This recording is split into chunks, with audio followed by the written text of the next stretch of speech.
বেগম খালেদা জিয়ার মৃত্যুকে খবরের শিরোনাম করেছে বিবিসি, সিএনএন, রয়টার্স ও আল জাজিরা সহ বিভিন্ন বিদেশি গণমাধ্যম।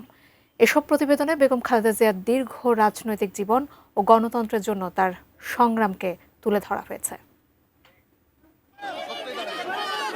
বিবিসি তার প্রতিবেদনে বলেছে, সামরিক শাসক জেনারেল এরশাদের অধীনে বিতর্কিত নির্বাচনে অংশ না নিয়ে আপসীন নেতা হিসেবে পরিচিতি পান বেগম খালেদা জিয়া। পুরুষ শাসিত রাজনৈতিক প্রথা ভেঙে বাংলাদেশের অন্যতম শক্তিশালী রাজনৈতিক নেতায় পরিণত হন। রয়টার্সের প্রতিবেদনে বলা হয়েছে, তৎকালীন প্রেসিডেন্ট জিয়াউর রহমানকে হত্যার পর গৃহবধূ থেকে রাজনীতিতে পদার্পণ করেন বেগম খালেদা জিয়া।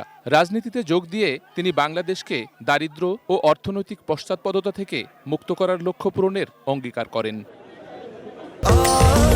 স্বাস্থ্যকর অল টাইম ফ্যামিলি কেক, সব সময় all time healthy life.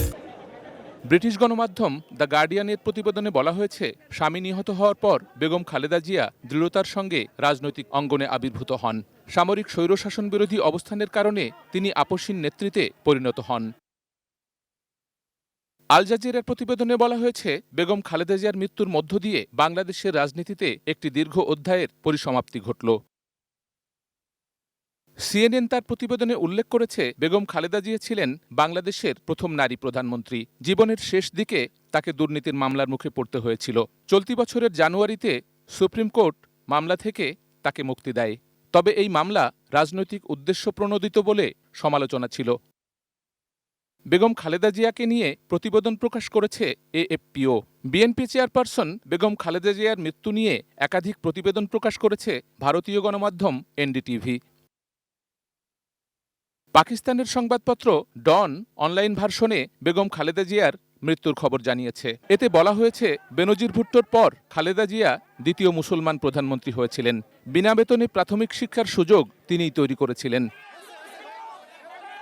Sky news, Khaleej time সহ আরও অনেক বিদেশি গণমাধ্যমে বেগম খালেদা জিয়ার মৃত্যুর সংবাদ গুরুত্বের সঙ্গে প্রকাশ করা হয়েছে। এসব প্রতিবেদনে তার রাজনৈতিক জীবন ও গণতন্ত্রের জন্য তার আপসীন সংগ্রামকে তুলে ধরা হয়েছে।